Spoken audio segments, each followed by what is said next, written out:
Hello, hello, all those beautiful faces. Happy Independence Day. My name is Stephanie Edmonds. Welcome to Teaching Liberty Live, a very special episode, of course, because it is July 4th, Independence Day, our country's birthday. And that I think we need to do more than just have barbecues.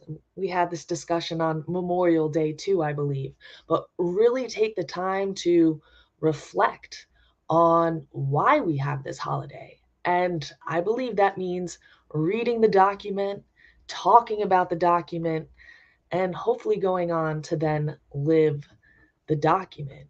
I believe if we had taken the time to read the Declaration of Independence, along with having our barbecues all of these years, perhaps our country would not be in the tenuous position it is in today, right? This massive regulatory state, which goes along with our massive debt, these never ending illegal wars, inflation eating away at the average American's ability to grasp onto that American dream.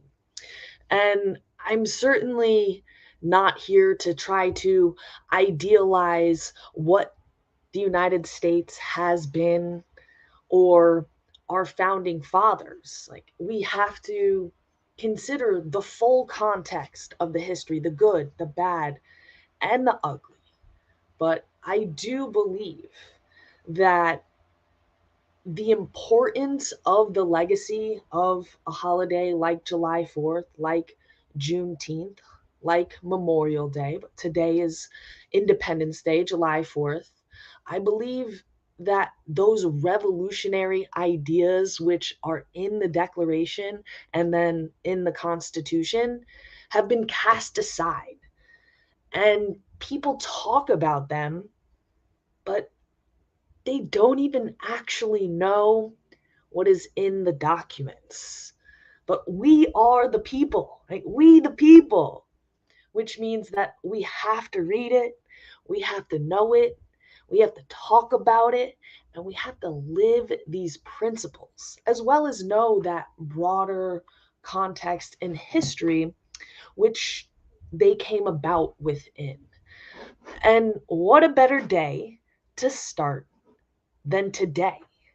So I'm actually even going to ask you to take this a step further and join me over at teachingliberty.org, become a member, and join me for something I'm calling Confronting the Constitution, which over the next 4 weeks, starting on Sunday, so in about a week, we will read the Constitution. We will talk about it.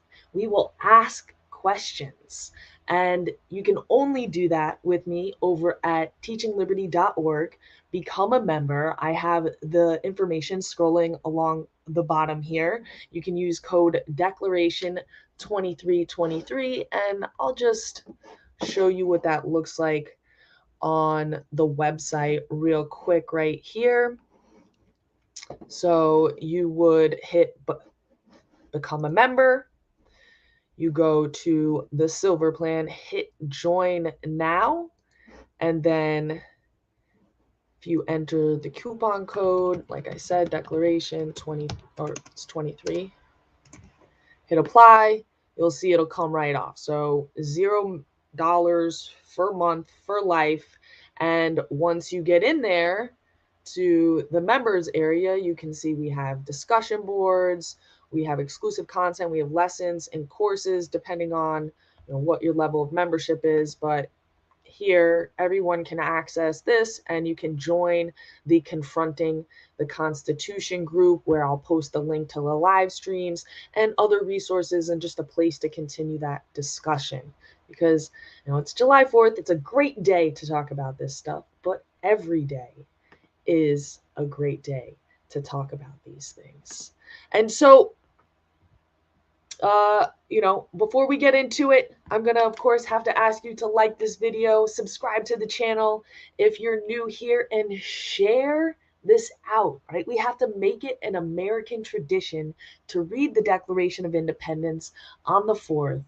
And really, any day is a good day, right? If you're watching the replay of this, any day is a great day to take out that declaration, look it up, online and read it. So share this link out to all your group chats, share it out on your social media platforms. If you're at home, gather your friends or your family around. This is certainly a kid-friendly stream, even though they might not understand every single thing that we're talking about. It's good to have them around these ideas, hearing these words being used, hearing the discussions being had.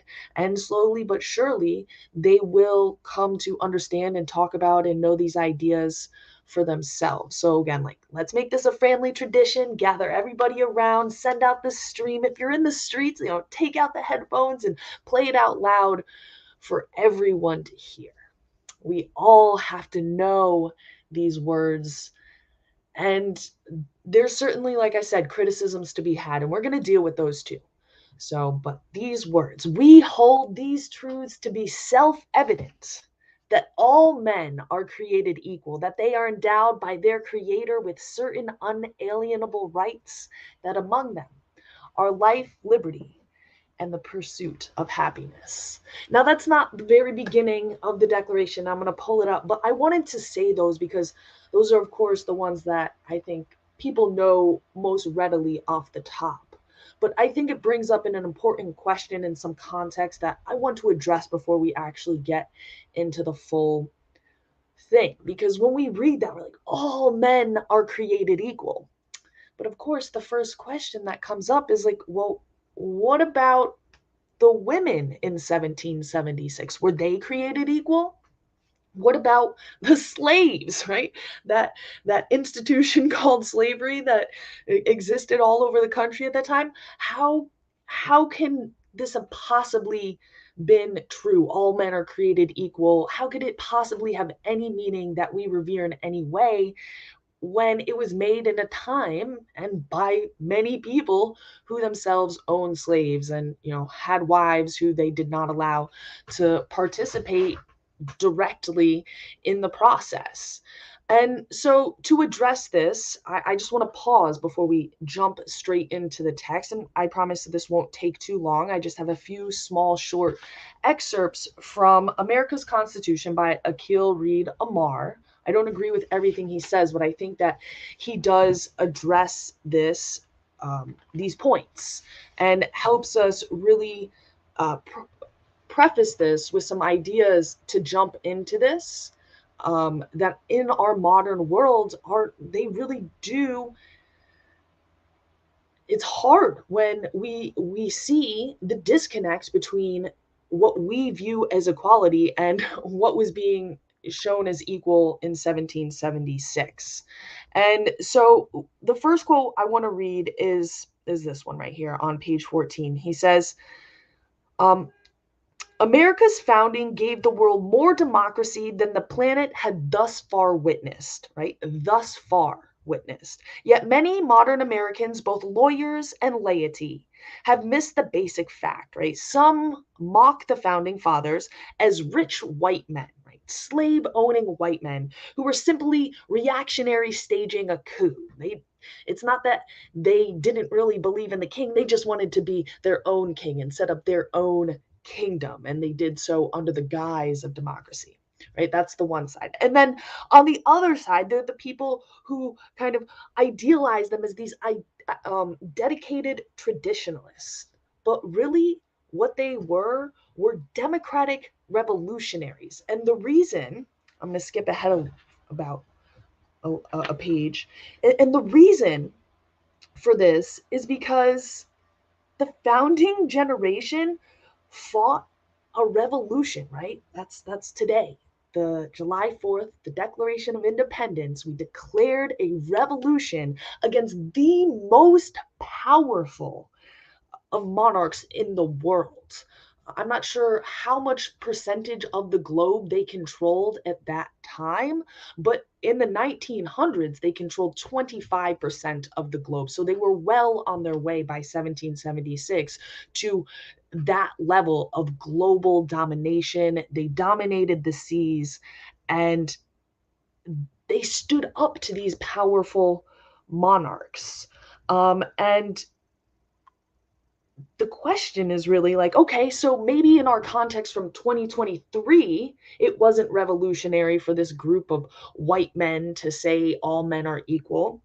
But the question is, what prior to 1776 and really 1787, when we actually get the Constitution, what country or nation or government ever came anywhere near close to universal suffrage or even stating that that was a desire of theirs? And that is what is revolutionary. And just a couple more things about this is that the Constitution wasn't backsliding. Perhaps it didn't go all the way that we would have liked it to go. But another point he brings up is that while the Americans were having this conversation about what it does mean to be equal, that was the beginning of the real earnest debate about abolition. And I do truly believe that the American Revolution is also the beginning of the greatest anti-slavery movement of all time. And certainly the Constitution fell short, right? The Constitution, even in some ways, um, made room for slavery to exist. But at the same time, I think it set up the steps for it to end. And so, what Akil says to this is that in the near term, such compromises made possible a continental union of North and South that provided bountiful benefits to freeborn Americans. And then he says, in the long run, of course, this sets us up to have that showdown of slavery, which is massively violent. And the hope of the Constitution was that we could use votes and not bullets. But that's a conversation for another day. But I do believe that these questions are true. How can all men be created equal? How can this declaration have any legitimacy if the men who made it owned slaves and lived at a time, created a country that allowed for the institution of slavery? And I believe that the answer is that it set up the process for slavery, and then to this day many other people to access and to be seen as men and to spread that more perfect union. So I think it's important to preface our reading of that with some of these notes about the socio-political conversations of the day. And then the history teacher in me also, we must bring in some of the historical context. What are some of the other events that led up to 1776? So I'm just going to quickly share this timeline that gives you a very, very broad overview of some of the key events. So we have the French and Indian War, which the Americans actually fought alongside the British, including some of the founding fathers like Washington against the French and the Indians. And of course, this builds up massive debt, which leads, I think, in large part to a lot of these acts, which are levying taxes from the colonies. So we have the Sugar Act, the Currency Act, the Stamp Act, the Quartering Act, the Declaration, and these are all coming from the king, from the parliament in England, where the colonists have no representation, and they're growing increasingly agitated with these mandates that they pay all these taxes. So we have the Boston Massacre, we have the Boston Tea Party, and these are the colonists reacting to these in smaller rebellion sorts of things. But really an important understanding is that at this time, colonists mostly just wanted for the British to pull back on what they were doing, on all of these taxes that they were levying, on all of these totalitarian, tyrannical measures. Particularly, right, we all know no taxation without representation. The colonists wanted representation. So that's some of the broad historical context that is bringing us up to this point. In 1776, the colonists had already been fighting for almost a year. The battle began in 1775. They had been meeting, the First Continental Congress, the Second Continental Congress, on June 7th, 1776. One of the delegates brought up for the Congress to consider declaring independence, and it took them about a month to really get everybody to the point to declare it. So this was, as we're going to read in the Declaration, this was not done frivolously. This was done with a lot of thought and a lot of deliberation. And as we said, compared to anything that had happened in history to this point, the ideas being discussed are very revolutionary and ought to be considered with deep thought ourselves before we go levying critiques and changes. Though those are certainly warranted. I think that we should critique and we should discuss and we should consider how we can maybe make changes. There's a process for that. But let's go ahead and get into the Declaration of Independence itself. I'm going to pull up the text here on the screen. So I'm reading this directly from the government archives. I have the link in the description down below. Of course, I have it here on the screen as well. So we're going to read through it, maybe some brief commentaries, and then we will close out with a little reflection. Congress, July 4th, 1776. The unanimous Declaration of the 13 United States of America. And notice here that united is lowercase because at this time, each state was still a sovereign entity into itself coming together for this agreement. When in the course of human events, it becomes necessary for one people to dissolve the political bands which have connected them with another, and to assume among the powers of the earth the separate and equal station to which the laws of nature and nature's God entitle them, a decent respect to the opinions of mankind require that they should declare the causes which impel them to the separation. So some powerful language here. I mean, they are first of all saying that, we're not doing this without really thinking about it. We're going to list out the reasons which we're going to separate these political connection between the colonies and the king. But also they're saying that they are doing this among the powers of the earth, right? They are deriving this from the laws of nature and nature's God, right? That's what entitles us the power to do this. We don't get our rights from a king. We don't get our rights from some other man. We get our rights from, the supernatural force, right? The laws of nature, nature's God, whatever. I like the broad terms, the inclusive terms that they use here, right? It's not a Christian God or, some Judeo-Christian God. It is the laws of nature. All right. We hold these truths to be self-evident. We don't need any evidence for this. It's self-evident that all men are created equal, that they are endowed by their Creator with certain unalienable rights, that among these are life, liberty, and the pursuit of happiness, that to secure these rights, governments are instituted among men, deriving their just powers from the consent of the governed.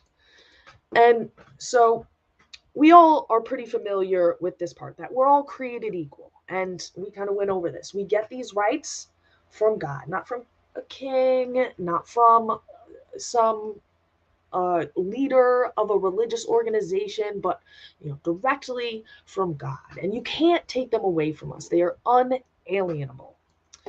Among them, right, not limited to, these aren't the only rights, but life, liberty, and the pursuit of happiness. And these are very broad categories, right? Life, liberty, my right to live free without interference of other men. And here's an important premise too, is that to secure these rights, governments are instituted among men. Right? So we need protection, and to do so, we decide to come together and form a government. But it's only formed with our consent. And right, the king, he doesn't represent us. He's not even willing to hear us out. We don't consent to his rule. We are forming our own government.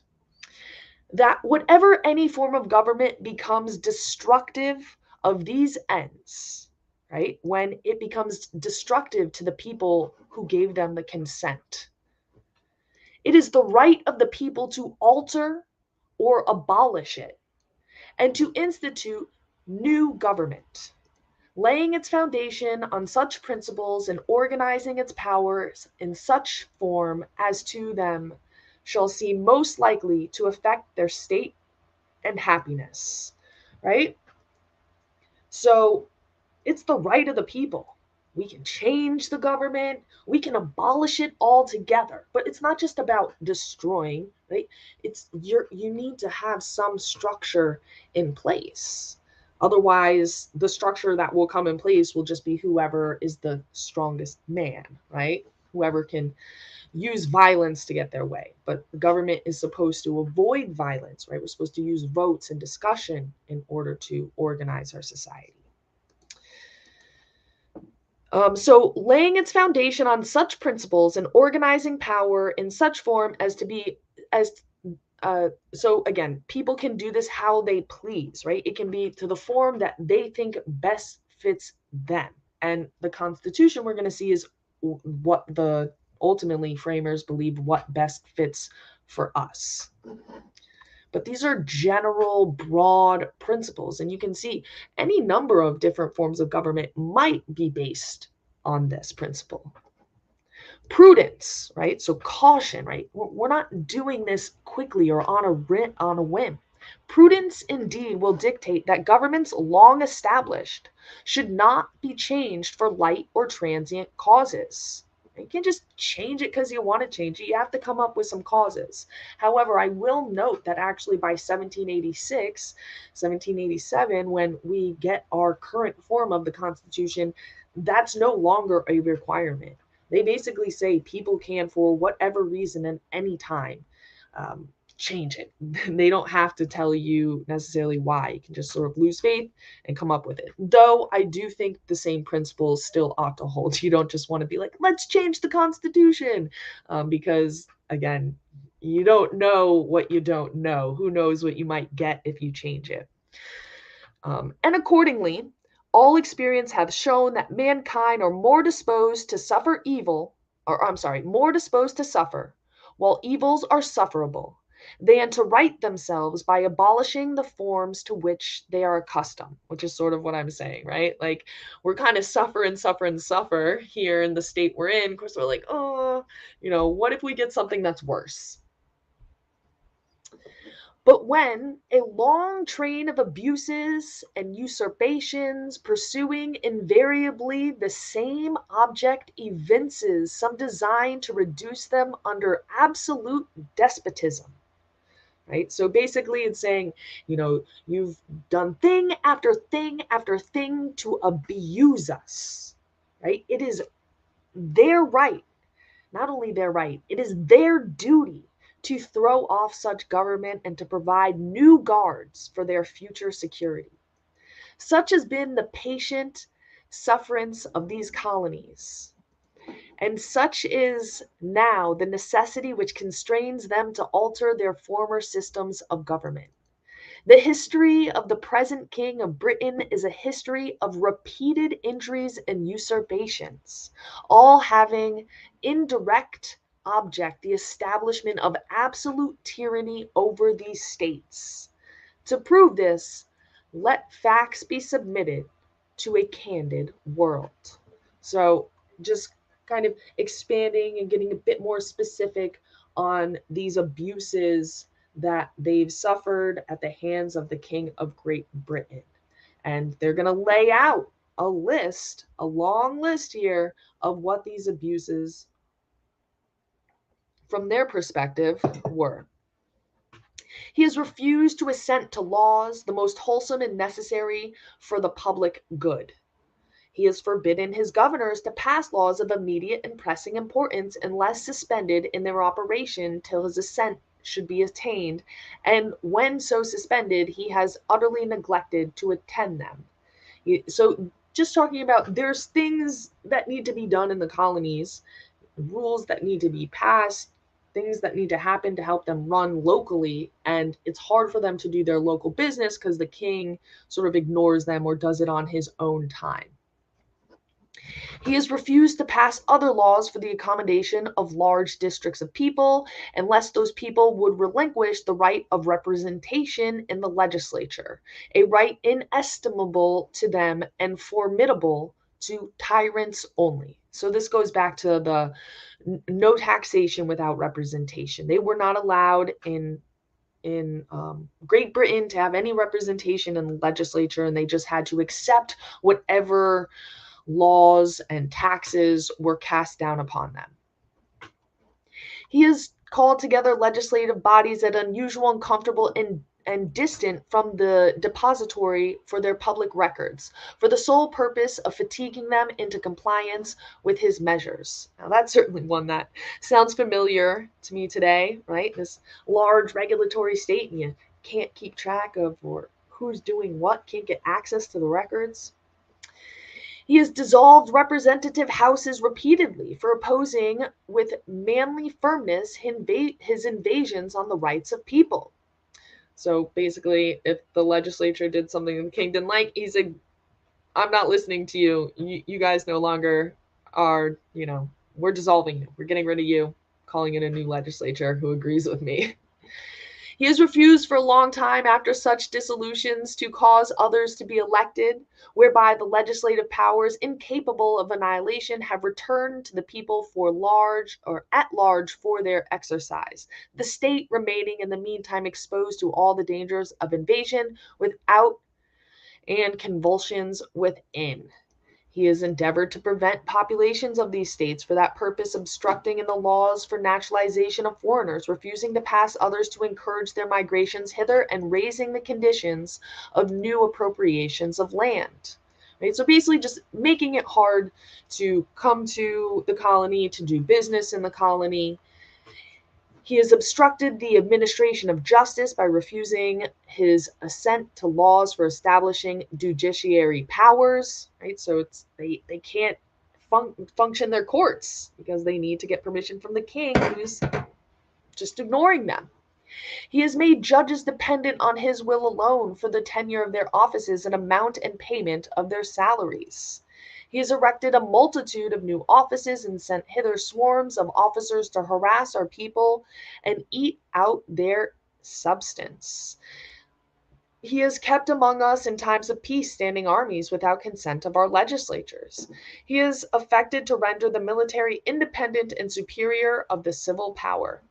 He has combined with others to subject us to jurisdiction foreign to our Constitution and unacknowledged by our laws, giving his assent to their acts of pretended legislation, right? And then, so these are all, again, just using the military in ways that doesn't benefit the local people, seemingly arbitrary acts that maybe for his own personal gain, right? Allowing foreign jurisdictions to come in and decide what goes on there. For quartering large bodies of armed troops among us, basically saying, our army's here and now they get to live with you. Protecting them by mock trial from punishment for any murders which they should commit on the inhabitants of these states. Right? So if you work for the state, you don't have to follow the law. For cutting off our trade with all parts of the world, for imposing taxes on us without our consent, for depriving us in many cases of the benefits of trial by jury. So if you are accused of something, there's no way to prove your innocence. For transporting us beyond seas to be tried for pretended offenses. So I guess if you did something against the state, they make you go back over, or I don't know if you were from there, but they make you go over to England to be tried in their courts, which they control. For abolishing the free system of English laws in a neighboring province, establishing therein an arbitrary government. and enlarging its boundaries so as to render it at once an example and fit instrument for introducing the same absolute rules onto these colonies. For taking away our charters, abolishing our most valuable laws, and altering fundamentally the forms of our government. So you have to remember the colonists, they come from an English tradition. And yes, they have the king, they have the state, but there has been for several hundred years a tradition more of like local rule, of a legislature, and of course the king can act arbitrary within these things, but it wasn't just the king having absolute power necessarily. So they were used to, as Englishmen, having these rights, having this representation, having these systems. And now all of a sudden, when they're in the colonies, they had been recreating some of these systems, though in their own, putting in their own twists and things that fit their own circumstances. And now the king is basically saying, no, you can't do that. You have to just follow what I say when I say it. He has abdicated government here by declaring us out of his protection and waging war against us, right? Because at this time they'd been fighting for a while now. He has plundered our seas, ravaged our coasts, burnt our towns, and destroyed the lives of our people. He is at this time transporting large armies of foreign mercenaries to complete the works of death, desolation, and tyranny, already beginning with circumstances of cruelty and perfidy, scarcely paralleled in the most barbarous ages and totally unworth the head of a civilized nation. So basically, because the colonists have not been following the king's orders, he started to send armies to crack down on people. They've been fighting for some time, and I think as I'm reading this, I think it's important to understand the grievances that the colonists had against the king and think about in what ways our government has been disconnected from our founding ideals and is acting more as the king and his large state apparatus was acting at this time. And certainly in some ways against its own population, but also against the population of people around the world with our, foreign interventionist, kind of imperialistic, even if you will, wars and way that we influence socio-political, geopolitical issues around the world. He has constrained our fellow citizens, taken captain on the high seas, to bear arms against their country, to become the executioners of their friends and brethren, or fall themselves by their hand. He has excited domestic insurrections among us and endeavored to bring the inhabitants of our frontier, the merciless Indian savages whose known rule of warfare is undistinguished destruction of all ages, sexes, and conditions. So this last grievance here is definitely one of those ones that brings up questions for me, talking about the natives of this land as merciless Indian savages, when of course it was the colonists who came here from a foreign land to establish themselves, and there were people living here. So I think it again shows off that the conflict that today in 2023, it's very obvious to us. But in 1776, to them and to how, the course of history had been all before that, that's not how they saw it. And so we should certainly hold them accountable for those shortcomings, but at the same time, understand that this wasn't just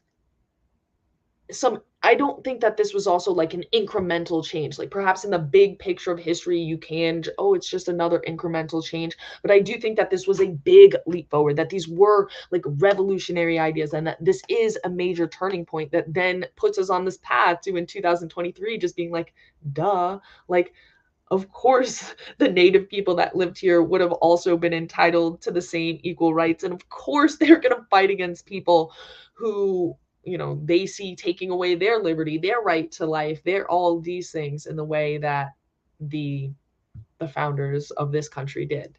So I think these conversations are so important. And again, I would love for you to join me over at teachingliberty.org in the community to continue these discussions.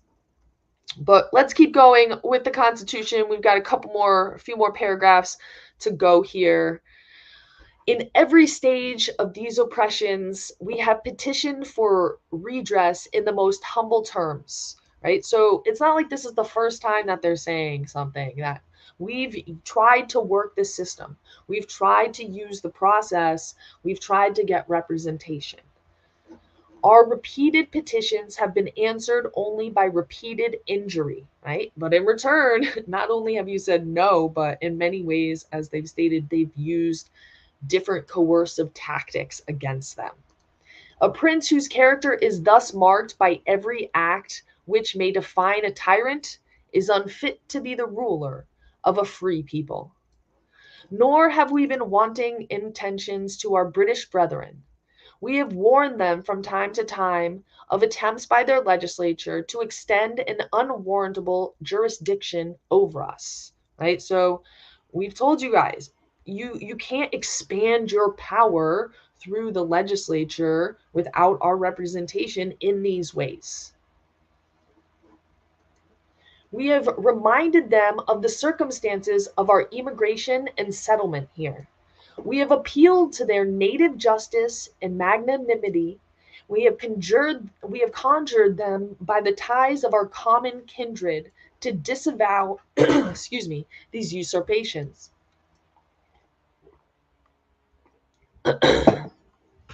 This is an interesting difference too, because unlike Britain's other colonies, which they went to a place, typically like in India, and they colonized the people there. They sent some people over to run the administrative state, but it was the Indians who they were controlling. And same thing in South Africa. It was there were some Dutch people who were there. But of course, they aren't British. The British fight a war against them, and they set up this state that is mainly an administrative state run by the British, ruling over the population there. Whereas the colonists in America were actually the Englishmen themselves, actually the people from Europe populating these colonies. So the dynamics were different, and they saw themselves as Englishmen, and they didn't see, by virtue of them leaving England and coming over here, why they should then have to give up those rights. They too have been deaf to the voice of justice in consanguinity. We must therefore acquiesce in the necessity which denounces our separation and hold them as we hold the rest of mankind, enemies in war, in peace friends.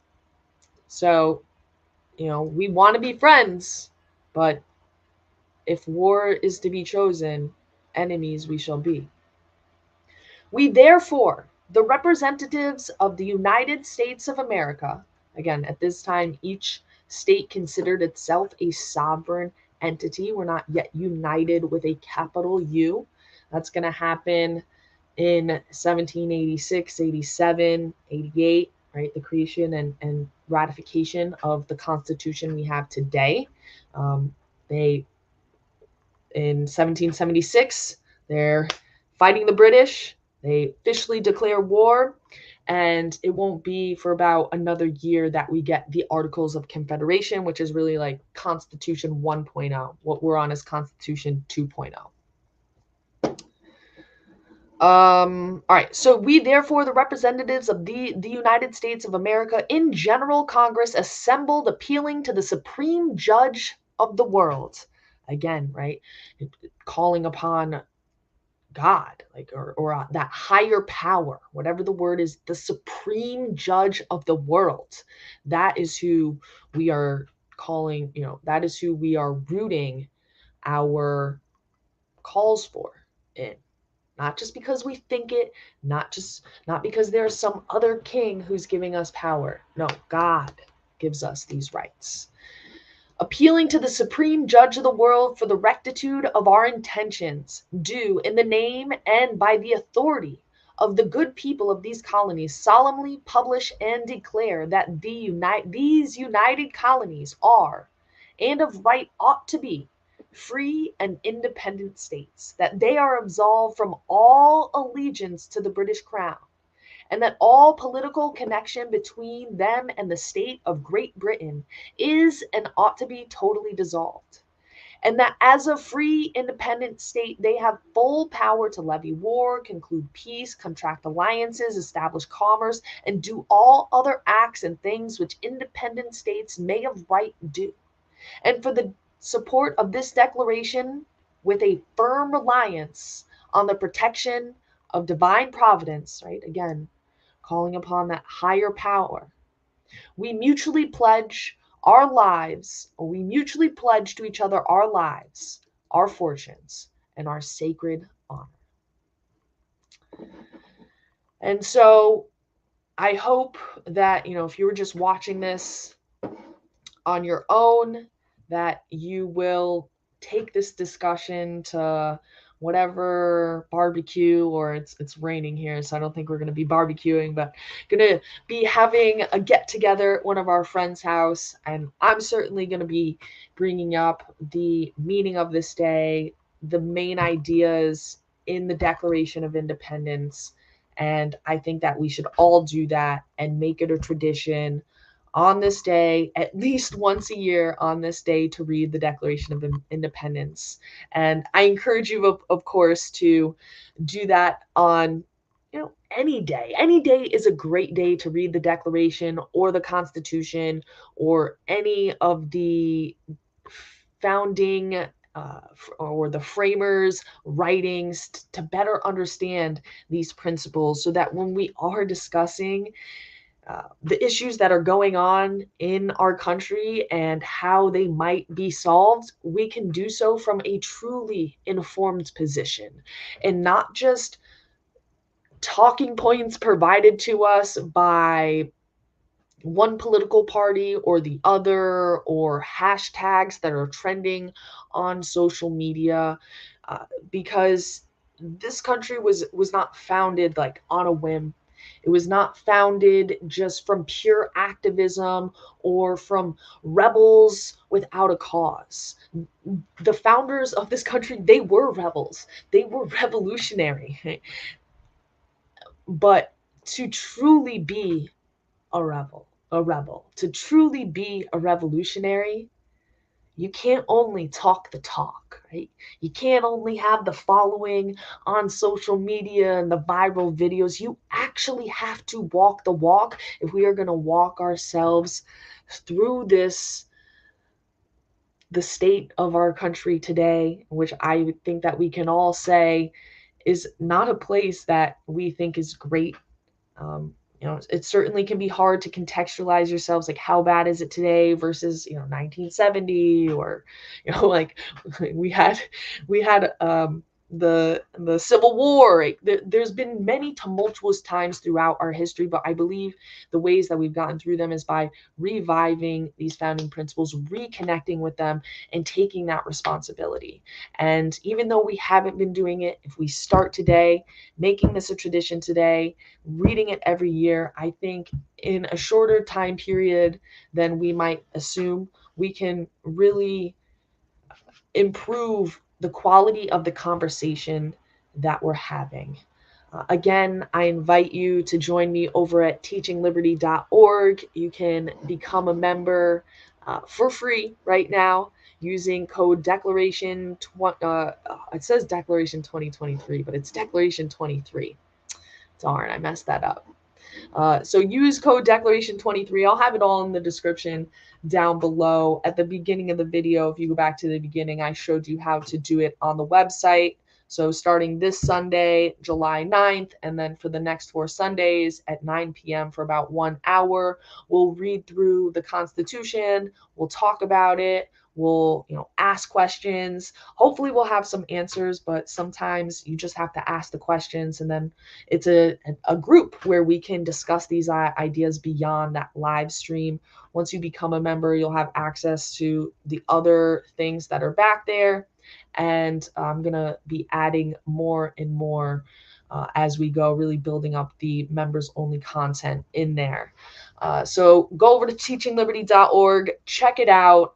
Definitely, if you haven't, make sure you like this video, help your girl out with that algorithm. Subscribe to the channel so you don't miss any of my videos, and share this out. Right? We need, again, to make this a tradition. So share this out to somebody who you think could use a little review of the Declaration, and go on and have yourself a beautiful day with your beautiful face. And remember, when we think free, we live free.